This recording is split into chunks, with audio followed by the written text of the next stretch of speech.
Hi, KEAM 2026 online application ജനുവരി 5 മുതൽ 31 വരെ Kerala entrance കമ്മീഷനുടെ website ആയിട്ടുള്ള ce.kerala.gov.in എന്ന വെബ്സൈറ്റ് വഴിയാണ് അപേക്ഷകൾ സമർപ്പിക്കേണ്ടത്. കേരളത്തിലെ എഞ്ചിനീയറിംഗ്, മെഡിക്കൽ, ബിഫാം, ആർക്കിടെക്ചർ അങ്ങനെ 4 പ്രോഗ്രാമുകൾക്കാണ് ഒരൊറ്റ ഓൺലൈൻ ആപ്ലിക്കേഷനിലൂടെ വിദ്യാർത്ഥികൾക്ക് അപേക്ഷ സമർപ്പിക്കാവുന്നത്. ആരൊക്കെയാണ് കീമിന് അപേക്ഷിക്കേണ്ടത്? എഞ്ചിനീയറിംഗ്. കേരളത്തിലെ ഗവൺമെൻറ് മേഖലയിലെയും സ്വകാര്യ മേഖലയിലെയും അർദ്ധ സർക്കാർ മേഖലയിലെയും ബിടെക് പ്രവേശനം ആഗ്രഹിക്കുന്ന വിദ്യാർത്ഥികൾ ഓൺലൈൻ ആപ്ലിക്കേഷൻ സമർപ്പിക്കണം.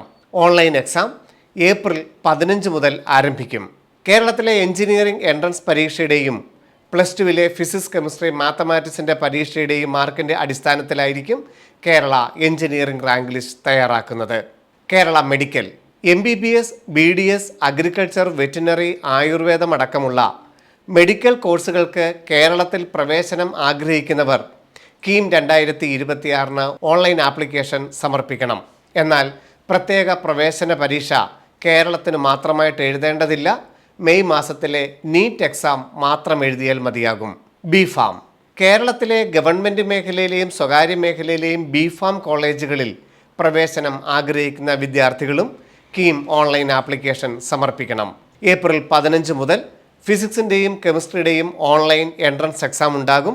അതിൻ്റെ റാങ്കിൻ്റെ അടിസ്ഥാനത്തിൽ പ്ലസ് 2 മാർക്ക് പരിഗണിക്കാതെ ഫിസിക്സിൻ്റെയും കെമിസ്ട്രിയുടെയും എൻട്രൻസിൻ്റെ റാങ്കിൻ്റെ അടിസ്ഥാനത്തിലായിരിക്കും ബിഫാം റാങ്ക് ലിസ്റ്റ് ക്രമീകരിക്കുക. ആർക്കിടെക്ചർ. നേറ്റ നടത്തുന്ന ആർക്കിടെക്ചർ എൻട്രൻസ് എക്സാമിൻ്റെയും പ്ലസ് 2 മാർക്കിൻ്റെയും അടിസ്ഥാനത്തിൽ കേരളത്തിലെ ഗവൺമെൻറ് മേഖലയിലെയും സ്വകാര്യ മേഖലയിലെയും BR പ്രവേശനത്തിനും കീം 2026 ഓൺലൈൻ അപ്ലൈ ചെയ്തിരിക്കണം. ഈ 4 പ്രോഗ്രാമുകൾക്കും ഒരുമിച്ചോ അല്ലെങ്കിൽ താല്പര്യമുള്ള ഒന്നിലധികം കോഴ്സുകൾക്കൊക്കെ ഒരൊറ്റ ഓൺലൈൻ ആപ്ലിക്കേഷൻ മാത്രമേ സമർപ്പിക്കാൻ പാടുള്ളൂ. കേരള എൻട്രൻസ് കമ്മീഷനുടെ വെബ്സൈറ്റിൽ ജനുവരി 5 മുതൽ 31 വരെ ഓൺലൈനായിട്ട് അപ്ലൈ ചെയ്യുമ്പോൾ nativity, nationality, date of birth എന്നിവ പ്രൂവ് ചെയ്യുവാൻ ആവശ്യമായ രേഖകൾ അപ്ലോഡ് ചെയ്ത് വേണം ഓൺലൈൻ ആപ്ലിക്കേഷൻ സമർപ്പിക്കാൻ.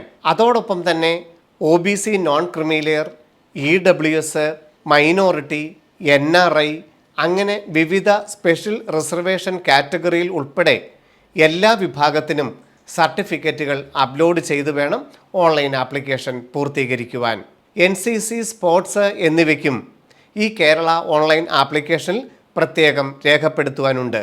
ce.kerala.gov.in എന്ന വെബ്സൈറ്റിലൂടെ ഓൺലൈൻ അപ്ലൈ ചെയ്യുന്ന വിവരങ്ങളും അതോടൊപ്പം തന്നെ സമർപ്പിക്കേണ്ട രേഖകളെക്കുറിച്ചുമുള്ള വീഡിയോകൾ ബ്രില്യൻ യൂട്യൂബ് ചാനലിൽ അപ്ലോഡ് ചെയ്യുന്നതാണ്.